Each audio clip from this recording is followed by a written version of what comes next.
Tak ada yang tahu, di balik wajah tegar seorang mahasiswa asal Afrika di Bandung, tersembunyi kisah penuh luka dan harapan. Ia tidur di kontrakan sempit, bekerja serabutan demi sesuap nasi, bahkan hampir kehilangan mimpinya untuk kuliah. Lalu, takdir mempertemukannya dengan seorang dosen muda yang cantik dan belum menikah. Dari situ, lahirlah benih cinta yang tak seharusnya ada. Tapi, tunggu dulu. Karena pemuda yang tampak miskin itu ternyata menyimpan sebuah rahasia besar. Pertanyaannya, ketika kebenaran itu terungkap, apakah cinta mereka akan bertahan atau hancur berkeping-keping? Sebelum kita lanjutkan kisahnya, mari sama-sama bersalawat kepada junjungan kita Nabi Muhammad sallallahu alaihi wasallam. Shalli ala Sayyidina Muhammad wa ala ali Sayyidina Muhammad. Semoga dengan salawat ini, hati kita selalu diberkahi dan dijaga Allah dalam setiap perjalanan hidup. Dan jangan lupa, tekan tombol like, subscribe, serta aktifkan lonceng notifikasi supaya kamu gak ketinggalan kisah-kisah penuh makna berikutnya. Tak ada yang lebih berat daripada hidup jauh dari rumah, di negeri orang, tanpa siapapun yang benar-benar mengenalmu.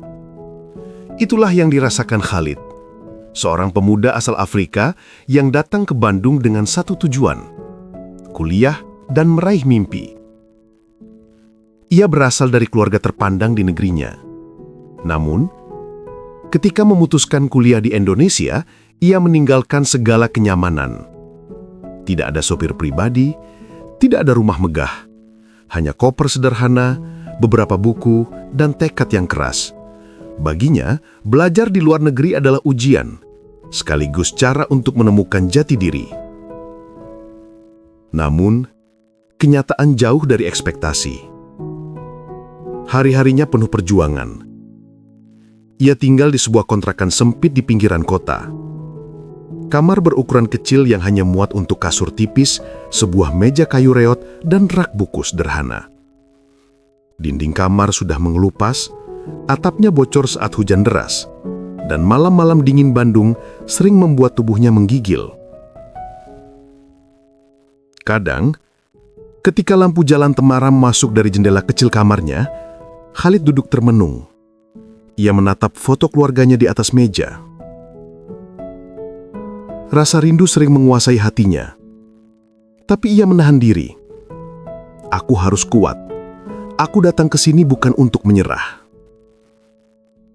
Untuk bertahan hidup, Khalid melakukan pekerjaan serebutan.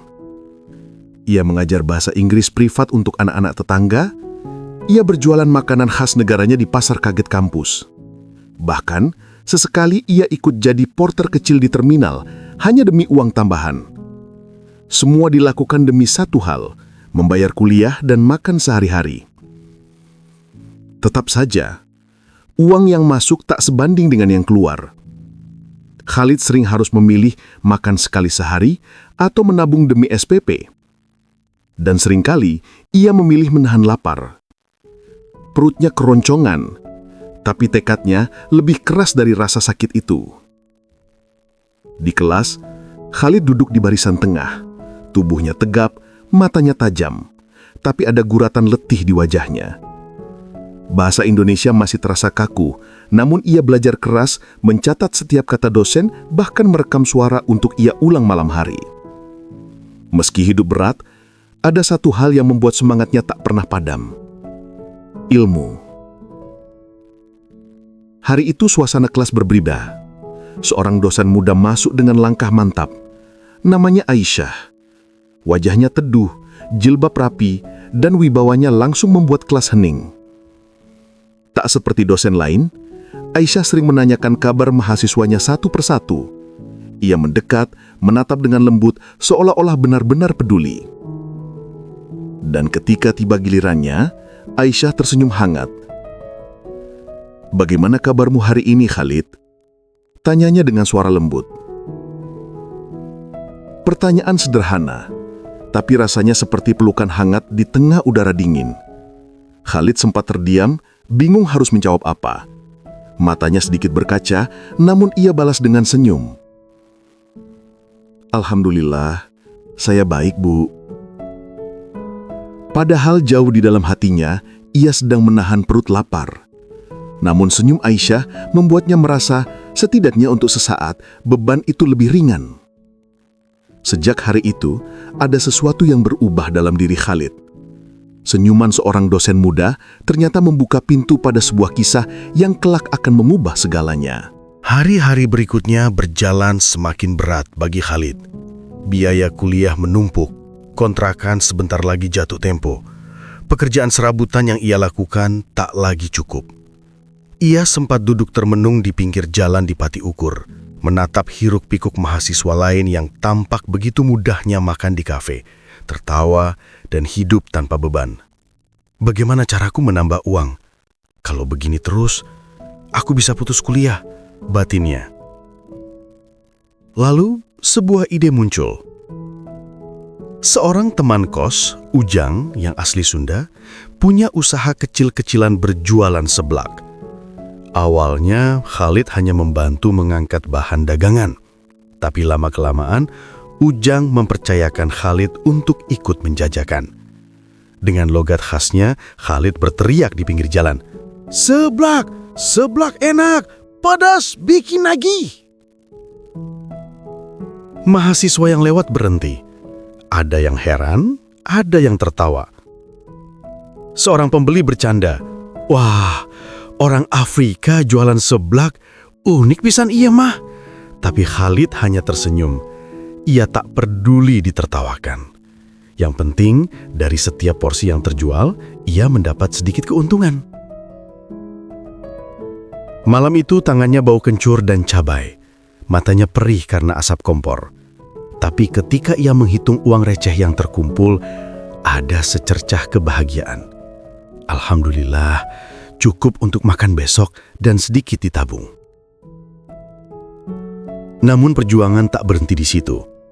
Keesokan harinya, Khalid datang ke kelas dengan seragam kemeja lusuh. Matanya sembab, tubuhnya letih, tapi ia tetap duduk tegak berusaha fokus. Dosen yang mengajar hari itu adalah Aisyah. Dari meja depan, ia memperhatikan Khalid yang tampak kelelahan. Sesekali ia melihat pemuda itu menguap, bahkan hampir tertidur di bangku. Setelah kelas usai, Aisyah mendekat. "Khalid, kamu terlihat sangat lelah. Apakah kamu baik-baik saja?" Khalid terdiam, menunduk. Ia ingin jujur, tapi lidahnya keluh. Akhirnya ia hanya berkata, "Saya baik, Bu. Hanya sedikit kurang tidur." Namun Aisyah tahu, jawabannya tak sepenuhnya benar. Ada gurat kelelahan di mata pemuda itu yang bukan hanya karena kurang tidur. Sebuah naluri halus dalam dirinya berkata ada sesuatu yang sedang disembunyikan. Malamnya, ketika Khalid sedang membantu Ujang menjual seblak di depan kampus, tanpa sengaja, Aisyah melewati jalan itu. Ia tertegun melihat sosok mahasiswanya berdiri di balik gerobak sederhana, mengaduk panci besar penuh kerupuk basah pedas, melayani mahasiswa lain dengan senyum yang dipaksakan. Hatinya tercekat. Inilah alasan mengapa pemuda itu tampak lelah. Inilah perjuangan yang selama ini tidak pernah ia ceritakan.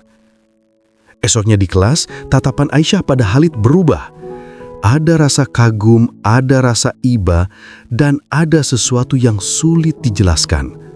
Sebuah perasaan yang seharusnya tak boleh tumbuh di antara seorang dosen dan mahasiswa. Sejak malam itu, Aisyah tak lagi melihat Khalid sekadar sebagai mahasiswa. Ada kekaguman, ada kepedulian, dan perlahan sesuatu yang lebih berbahaya mulai tumbuh di hatinya. Hari-hari berganti, dan kedekatan antara Khalid dan Aisyah semakin nyata. Awalnya hanya sekadar diskusi akademis, tapi perlahan ada kebiasaan kecil yang tumbuh. Setiap selesai kelas, Khalid sering membantu Aisyah membawa buku-buku tebal ke ruang dosen. Kadang mereka mengobrol ringan tentang riset, tentang budaya Afrika, bahkan tentang makanan khas Bandung. Aisyah mulai mengenal sisi lain Khalid, pemuda sederhana, penuh tekad, dan memiliki hati yang lembut. Sedangkan bagi Khalid, setiap menit bersama Aisyah adalah hadiah. Tatapannya yang teduh, tutur katanya yang lembut, membuat rasa asing di negeri ini terasa lebih hangat. Namun di balik senyuman, ada badai yang siap datang. Suatu pagi, Khalid dipanggil ke bagian administrasi kampus. Petugas menyodorkan selembar kertas.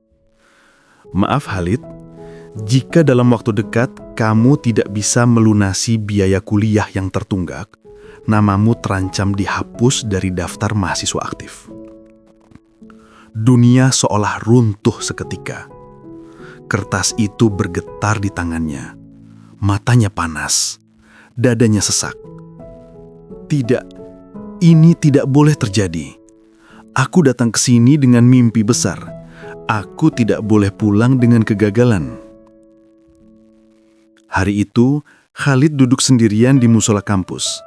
Ia menunduk lama, berdoa lirih dengan air mata jatuh ke sajadah. Ya Allah, jangan biarkan semua usahaku sia-sia. Tunjukkan jalan keluar untukku. Di saat yang sama, Aisyah melihat Khalid keluar dari ruang administrasi dengan wajah pucat. Ia tahu sesuatu yang buruk sedang terjadi. Naluri hatinya mendorong untuk mendekat. Tapi ada batas tak kasat mata yang menahannya. Ia seorang dosen. Khalid hanyalah mahasiswa.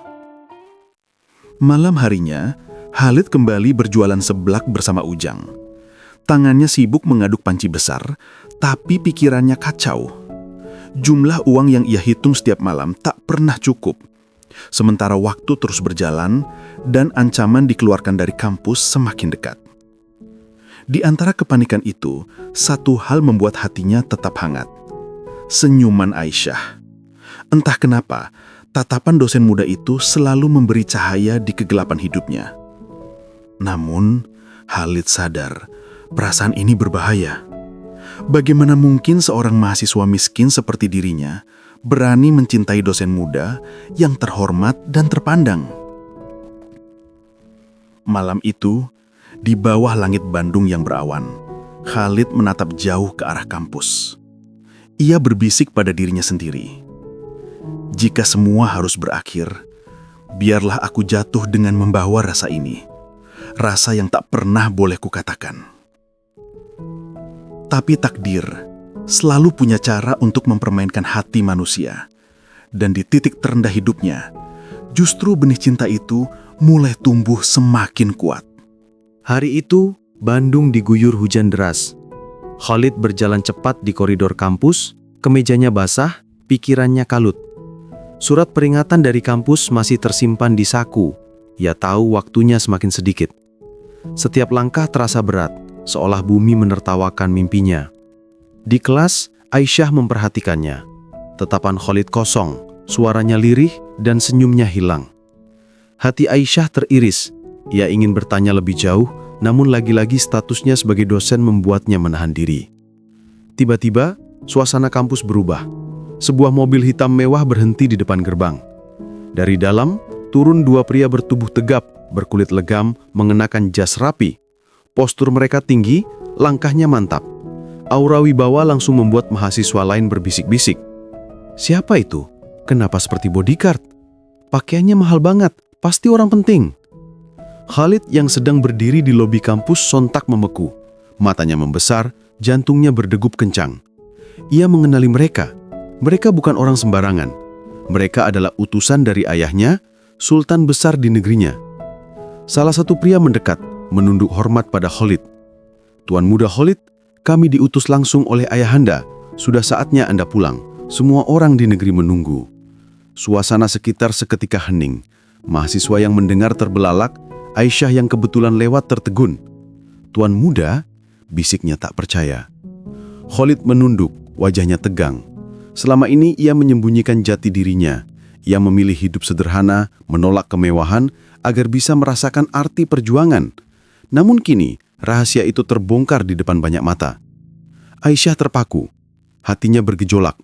Semua cerita perjuangan, kerja keras, bahkan jualan seblak di pinggir jalan, kini terasa seperti kebohongan.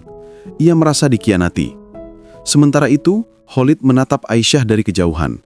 Ada luka dalam di matanya. Ia ingin berlari menjelaskan, namun tubuhnya kaku. Yang tersisa hanyalah keheningan dan satu pertanyaan besar yang menggantung di udara. Apakah cintanya masih punya arti setelah semua rahasia ini terungkap? Mobil mewah itu menunggu dengan pintu terbuka, dan Khalid berdiri di persimpangan, antara cinta yang mulai tumbuh di Bandung atau takdir yang memanggilnya pulang ke tanah kelahiran. Sejak hari itu, Aisyah menjaga jarak. Setiap kali Khalid hadir di kelas, hatinya bergetar, tapi pikirannya penuh pertanyaan. Mengapa ia tidak pernah jujur? Mengapa harus berbohong dengan hidup miskin, padahal ia anak sultan? Bagi Aisyah, bukan soal kekayaan yang menyakitkan, tapi rasa percaya yang retak. Khalid merasakan dinding yang mulai tumbuh di antara mereka. Malam-malamnya kembali dingin. Ia menatap langit Bandung, menyesali segalanya. Namun dalam hatinya, ia tahu, semua perjuangan, semua kerja keras, bukanlah sandiwara. Ia benar-benar ingin merasakan hidup sederhana, agar ketika kelak pulang, ia mengerti arti sesungguhnya dari rakyat yang ia pimpin. Beberapa hari kemudian, Khalid memberanikan diri menemui Aisyah di sebuah kafe sederhana dekat kampus. Hujan turun rintik-rintik, jalanan basah, dan lampu jalan temaram memberi suasana sendu. Dengan suara berat, Khalid berkata, "Bu Aisyah, saya mohon, dengarkan sekali ini. Saya tidak pernah bermaksud menipu. Semua kerja keras saya nyata. Saya jualan seblak, saya ngajar les, saya lapar. Semua itu sungguhan. Saya ingin merasakan hidup apa adanya, tanpa nama besar ayah saya. Dan di tengah perjuangan itu, saya menemukan Anda." Mata Aisyah berkaca. Ada kejujuran dalam setiap kata. Namun ia masih bergetar, bimbang antara percaya atau tidak. Khalid melanjutkan, suaranya bergetar. "Saya datang kepada Anda bukan sebagai anak sultan. Saya datang sebagai lelaki yang mencintai Anda apa adanya." Hening. Detik-detik panjang berlalu. Hanya suara hujan yang terdengar.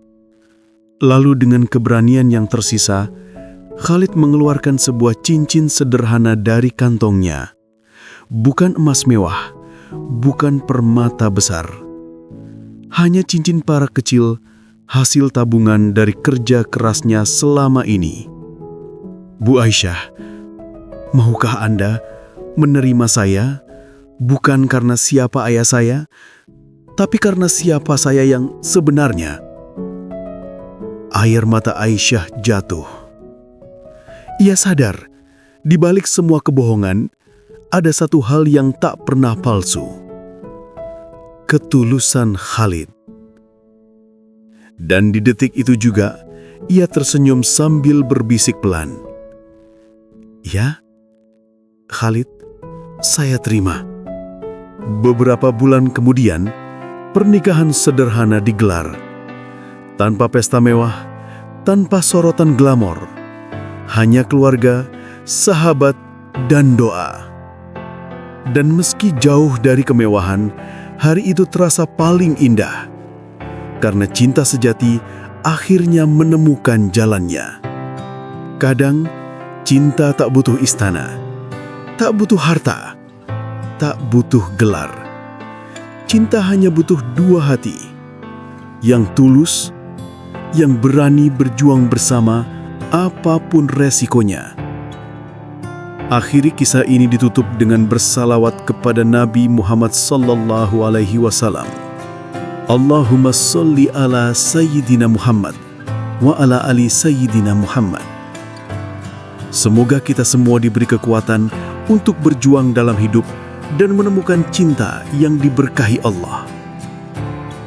Jangan lupa tekan tombol like, subscribe, dan aktifkan lonceng notifikasi supaya kamu tidak ketinggalan kisah-kisah penuh makna berikutnya.